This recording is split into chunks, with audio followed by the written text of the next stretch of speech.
أمس مريت من يم شايب وقال تعالوا خل نسولف عن الهموم.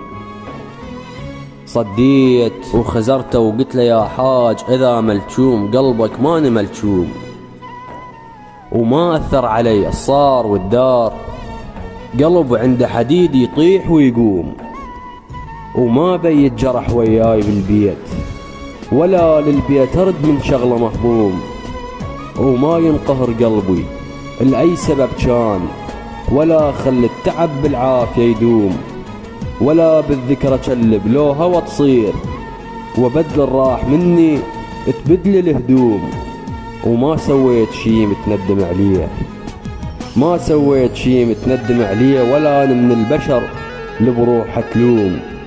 راسي ودمعتي ما نزلن الناس، وما سهران لحد وشبعت نوم.